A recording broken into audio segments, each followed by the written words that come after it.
ಮುಂಬೈ ದಾಳಿಯ master mind Rana 18 ದಿನ NIA ಕಸ್ಟಡಿಗೆ. ಮಧ್ಯರಾತ್ರಿವರೆಗೂ ಕೋರ್ಟ್ನಲ್ಲಿ ಉಗ್ರ ತಹವೂರ್ ರಾಣಾನ ವಿಚಾರಣೆಯನ್ನ ಮಾಡಲಾಗಿದೆ. 2011ರ ಮುಂಬೈ ದಾಳಿಯಿಂದ 166 ಮಂದಿ ಪ್ರಾಣವನ್ನ ತೆಗೆದಿದ್ದ ಈ ರಾಣಾ ನಿನ್ನೆ ಮಧ್ಯರಾತ್ರಿವರೆಗೂ ಕೂಡ ವಿಚಾರಣೆಯನ್ನ ಮಾಡಲಾಗಿದೆ. ಅದಾದ ನಂತರದಲ್ಲಿ ಈಗ 18 ದಿನಗಳ ಕಾಲ ಕಸ್ಟಡಿಗೆ ನೀಡಲಾಗಿದೆ. ಈಗ ವಿಚಾರಣೆಯನ್ನ ಮುಂದುವರಿಸಲಾಗತ್ತೆ. ಈತ ಏನೇನ್ ಪ್ಲಾನ್ ಮಾಡಿದ್ದ, ಎಲ್ಲೆಲ್ಲಿ ಪ್ಲಾನ್ ಮಾಡಿದ್ದ, ಈತನ ಹಿಂದೆ ಯಾರ್ಯಾರಿಗಿದ್ದಾರೆ, ಈ ಎಲ್ಲವೂ ಕೂಡ ತನಿಖೆ ಸಂದರ್ಭದಲ್ಲಿ ಗೊತ್ತಾಗಲಿದೆ. ಈಗಾಗಲೇ ಪ್ರಬಲ ಸಾಕ್ಷಿಗಳು ರಾಣಾನ ಸಂಚಿನ ವಿರುದ್ಧ ಸಿಕ್ಕಿದೆ. ಇಮೇಲ್ ಸಾಕ್ಷಿಗಳು, ಉಗ್ರರ ಜೊತೆಗಿನ ನಂಟು ಎಲ್ಲವೂ ಸೇರಿ ಹಲವು ದಾಖಲೆಯನ್ನ ಉಲ್ಲೇಖಿಸಿದೆ ಎನ್ಐಎ. ಭಯೋತ್ಪಾದನಾ ಕೃತ್ಯಗಳ ಸಂಚನ್ನ ರೂಪಿಸಿದ ಬಗ್ಗೆ ಕೋರ್ಟ್ಗೆ ಮಾಹಿತಿಯನ್ನ ನೀಡಲಾಗಿದೆ. ಇಂಚಿಂಚು ಮಾಹಿತಿಯನ್ನ ಇದಕ್ಕೆ ಸಂಬಂಧಪಟ್ಟಂತೆಗೆ ನೀಡಲಾಗಿರುವಂತದ್ದು. 20 ದಿನಗಳ ಕಾಲ ಕಸ್ಟಡಿಗೆ ನೀಡುವಂತೆ ಎನ್ಐಎ ಕೇಳ್ಕೊಂಡಿತ್ತು. ಆದರೆ 18 ದಿನಗಳ ಕಾಲ ಇದೀಗ ಕಸ್ಟಡಿಗೆ ನೀಡಿ ಆದೇಶವನ್ನ ನೀಡಲಾಗಿದೆ. ಇದೀಗ ಮತ್ತಷ್ಟು ವಿಚಾರಣೆಯನ್ನ ತ್ವರಿತಗೊಳಿಸಲಾಗತ್ತೆ ಮತ್ತು ವಿಚಾರಣೆಯಲ್ಲಿ ಇನ್ನೂ ಏನೇನೆಲ್ಲ ಸತ್ಯಗಳು ಹೊರಗೆ ಬರುತ್ತೆ ಅನ್ನೋದ್ರ ಬಗ್ಗೆ ಸಹಜವಾಗಿಯೇ ಪ್ರಶ್ನೆಗಳಿಗಿದೆ.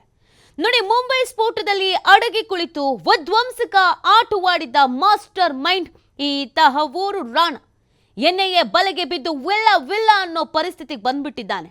ಅಮೆರಿಕದಿಂದ ಗಡಿಪಾರಾಗಿ ನಿನ್ನೆ ಮಧ್ಯಾಹ್ನವಷ್ಟೇ ದೆಹಲಿಯಲ್ಲಿ ಲ್ಯಾಂಡ್ ಆಗಿದ್ದ ರಾಣಾ ತಡರಾತ್ರಿ ರಾಷ್ಟ್ರೀಯ ತನಿಖಾ ದಳದ ಕಸ್ಟಡಿ ಒಳಗೆ ಲಾಕ್ ಆಗಿದ್ದಾನೆ.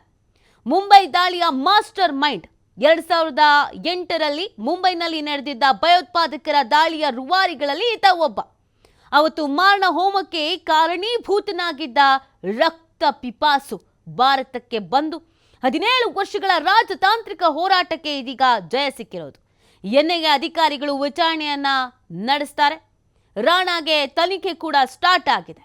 ಅಮೆರಿಕದಿಂದ ವಿಶೇಷ ವಿಮಾನದಲ್ಲಿ ಬಂದ ಉಗ್ರವಾದಿ ತಹವೂರ್ ರಾಣಾ ಈಗಾಗಲೇ ಕೋರ್ಟ್ನ ಮುಂದೆ ಹಾಜರುಪಡಿಸಲಾಗಿತ್ತು.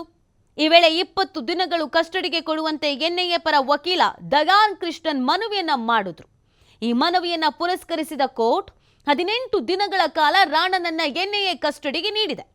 ಸದ್ಯ ತಮ್ಮ ಕಸ್ಟಡಿಗೆ ಪಡೆದಿರೋ ಎನ್ಐಎ ರಾಣಾನನ್ನ ದೆಹಲಿಯ ಎನ್ಐಎ ಹೆಡ್ ಕ್ವಾರ್ಟರ್ಸ್ನಲ್ಲಿ ಸ್ಪೆಷಲ್ ಸೆಲ್ನಲ್ಲಿ ಇಟ್ಟು ವಿಚಾರಣೆಯನ್ನ ನಡೆಸಲಾಗುತ್ತೆ. 2008 ನವೆಂಬರ್ 26ರಂದು ಈತ ಟಾರ್ಗೆಟ್ ಮಾಡಿದ ಸ್ಥಳಗಳಿಗೆ 10 ಜನ ಉಗ್ರರು ದಾಳಿ ನಡೆಸಿದ್ರು.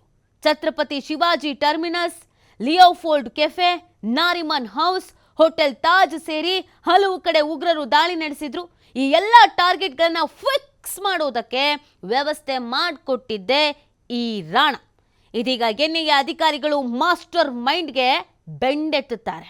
2008ರ ನವೆಂಬರ್ 26ರಂದು ನಡೆದಂತ ಈ ಮುಂಬೈ ಸ್ಫೋಟದ ಮಾಸ್ಟರ್ ಮೈಂಡ್ಗಳಲ್ಲಿ ತಹವೂರ್ ರಾಣಾ ಪ್ರಮುಖ ಪಾತ್ರ. ಮೊದಲು ಸೇನೆಯಲ್ಲಿದ್ದಂತ ರಾಣಾ 1997ರಲ್ಲಿ ಸೇನೆಗೆ ರಾಜೀನಾಮೆ ನೀಡಿ ಕೆನಡಾಕ್ಕೆ ಹೋಗ್ತಾನೆ. ಆನಂತರ ಲಷ್ಕರ್ಗೆ ತೊಯ್ಬಾ ಜೊತೆ ಕೈ ಜೋಡಿಸಿ ಸಕ್ರಿಯ ಸದಸ್ಯನಾಗಿ ಗುರುತಿಸಿಕೊಳ್ತಾನೆ. ಐಎಸ್ಐ ಅಧಿಕಾರಿ ಮೇಜರ್ ಇಕ್ಬಾಲ್ನ ಅತ್ಯಾಪ್ತ ಕೂಡ ಈತ ಆಗಿದ್ದ. 2008ರ ಮುಂಬೈ ದಾಳಿಯ ಮಾಸ್ಟರ್ ಮೈಂಡ್ ಆಗಿದ್ದ ಡೇವಿಡ್ ಕೋಲ್ಮಾನ್ ಹೆಡ್ಲಿ ಜೊತೆ ಸಂಪರ್ಕದಲ್ಲಿದ್ದ ಈ ರಾಣಾ ಆತನಿಗೆ ಭಾರತಕ್ಕೆ ಬರೋಕೆ ಪಾಸ್ಪೋರ್ಟ್ ಒದಗಿಸಿಕೊಟ್ಟಿದ್ದ. ಇದರಿಂದಾಗಿ ಹೆಡ್ಲಿ ಮುಂಬೈಗೆ ಬಂದು ಟಾರ್ಗೆಟ್ಗಳನ್ನು ಗುರುತಿಸಿಕೊಂಡು ಹೋಗೋಕೆ ಸುಲಭ ಆಗಿತ್ತು. ಖುದ್ದು ರಾಣಾ ಕೂಡ ಬ್ಲಾಸ್ಟ್ಗೂ ಮುನ್ನ ಮುಂಬೈನಲ್ಲಿ ಸಂಚರಿಸಿದ್ದ. 2008ರ ನವೆಂಬರ್ 11ರಿಂದ 21ರ ನಡುವೆ ಮುಂಬೈ ಬಂದು ಹೋಗಿದ್ದ. ಈ ವೇಳೆ ಪೋವಾಯನ್ನ ರೆನೆಸಾನ್ಸ್ ಹೋಟೆಲ್ನಲ್ಲಿ ತಂಗಿದ್ದ ಅನ್ನೋದ್ರ ಬಗ್ಗೆ ಕೂಡ ಮಾಹಿತಿ ಇದೆ. ನೋಡಿ, ಈತನ ವಿರುದ್ಧ ಸಾಕಷ್ಟು ಸಾಕ್ಷಿಗಳನ್ನ ಕಲೆ ಹಾಕಲಾಗಿದೆ. ಇಮೇಲ್ ಸೇರಿದಂತೆ ಬೇರೆ ಬೇರೆ ರೀತಿಯಾದಂಥ ಮಾಹಿತಿಗಳು ಈತನಿಗೆ ಇದರಲ್ಲಿ ಭಾಗಿಯಾಗಿದ್ದ ಅನ್ನೋದ್ರ ಬಗ್ಗೆ ಸಿಕ್ಕಿದೆ. ಇದೀಗ ವಿಚಾರಣೆಯ ರಣವ್ಯೂಹದಲ್ಲಿ ರಾಣಾ ತಗ್ಲಾಕೋಬಿಟ್ಟಿದ್ದಾನೆ. ಮುಂಬೈನ ಬ್ಲಾಸ್ಟ್ನ ಸಾಕ್ಷ್ಯಾಧಾರಗಳ ಆಧಾರದಲ್ಲಿ ವಿಚಾರಣೆ ಮಾಡಲಾಗುತ್ತೆ. ರಾಣಾನ ಜೊತೆ ಬ್ಲಾಸ್ಟ್ನಲ್ಲಿ ಯಾರೆಲ್ಲ ಭಾಗಿಯಾಗಿದ್ರು ಅನ್ನುವಂಥದ್ದು ಪ್ರಮುಖವಾಗಿ ಈ ತನಿಖೆಯಲ್ಲಿ ಪ್ರಶ್ನೆ ಆಗಿದೆ. ಈ ಹಿಂದೆ ರಾಣಾ ಎಷ್ಟು ಬಾರಿ ಭಾರತಕ್ಕೆ ಬಂದು ಹೋಗಿದ್ದಾನೆ, ರಾಣಾ ಯಾರ್ಯಾರ ಸಂಪರ್ಕದಲ್ಲಿದ್ದ, ಹೇಗೆ ಅಟ್ಯಾಕ್ ಮಾಡಿಸ್ದ, ರಾಣಾ ಬಾಯ್ ಬಿಡಿಸೋಕೆ ಇದೀಗ ಎನ್ಐಎ ಅಧಿಕಾರಿಗಳು ಮುಂದಾಗ್ತಾ ಇದ್ದಾರೆ. ಉಗ್ರ ಬೆಂಬಲಿಗರು ಸ್ಲೀಪರ್ ಸೆಲ್ಗಳ ಬಗ್ಗೆ ಕೂಡ ವಿಚಾರಣೆ ನಡೆಯುತ್ತೆ. ಸದ್ಯದ ಪರಿಸ್ಥಿತಿಯಲ್ಲಿ ತಾಹೂರ್ ರಾಣಾ ಎಷ್ಟು ಕ್ವಿಕ್ ಆಗಿ ಏನೇನು ಮಾಡಿದ್ದಾನೆ, ಏನು ಎತ್ತ ಎಲ್ಲವೂ ಕೂಡ ಮಾಹಿತಿ ಸಿಗತ್ತೆ. ಎಷ್ಟರ ಮಟ್ಟಿಗೆ ಈತ ಆಕ್ಟಿವ್ ಆಗಿದ್ದ ಅನ್ನೋದು ಬಹಳ ಇಂಪಾರ್ಟೆಂಟ್ ಆಗುತ್ತೆ. ಈಗಲೂ ತಾಹೂರ್ ರಾಣಾ ಉಗ್ರರ ಸಂಪರ್ಕದಲ್ಲಿ ಇದ್ದಾನ ಅನ್ನೋದು ಕೂಡ ಇಲ್ಲಿ ಪ್ರಮುಖ ಪ್ರಶ್ನೆ ಆಗಿರೋದು. ನೋಡಿ, ಈಗಾಗಲೇ ಸ್ಪೆಷಲ್ ಟೀಮನ್ನು ರಚನೆ ಮಾಡಿಕೊಳ್ಳಲಾಗಿದೆ. ರಾಣಾ ಡ್ರಿಲ್ಗೆ ಅಂತಲೇ ಈ ಸ್ಪೆಷಲ್ ಟೀಮ್ ವರ್ಕ್ ಮಾಡುತ್ತೆ. ಸಂಚುಕೋರ ರಾಣನನ್ನ ವಶಕ್ಕೆ ಪಡೆದ ಬೆನ್ನಲ್ಲೇ ಡ್ರಿಲ್ ಶುರು ಆಗ್ಬಿಟ್ಟಿದೆ. ತನಿಖೆಗಾಗಿ ಎನ್ಐಎ 12 ಅಧಿಕಾರಿಗಳ ಉನ್ನತ ಮಟ್ಟದ ತಂಡ ರಚನೆ ಮಾಡಿದೆ. ತನಿಖೆಗೆ ಸಂಬಂಧಿಸಿದ 12 ಸದಸ್ಯರು ಮಾತ್ರ ರಾಣಾ ಇರುವ ಸೆಲ್ಗೆ ಎಂಟ್ರಿ ಆಗಬಹುದು.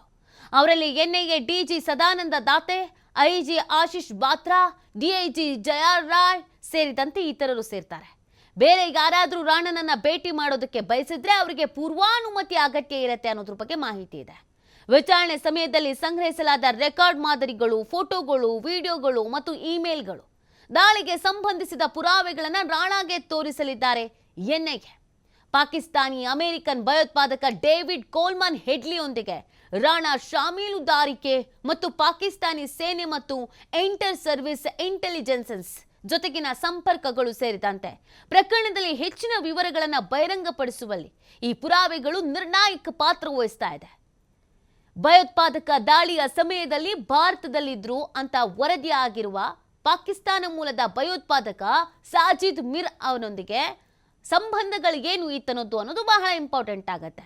ಏನೇನು ಮಾತಾಡ್ಕೊಂಡಿದ್ದಾರೆ ಕಾಂಟ್ಯಾಕ್ಟಿಗೆ ಬಂದು ಅನ್ನೋದು ಕೂಡ ಬಹಳ ಇಂಪಾರ್ಟೆಂಟ್ ಆಗುತ್ತೆ. ಇದೆಲ್ಲದರ ಆಧಾರದ ಮೇಲೆ ತನಿಖೆ ನಡೆಯುತ್ತೆ.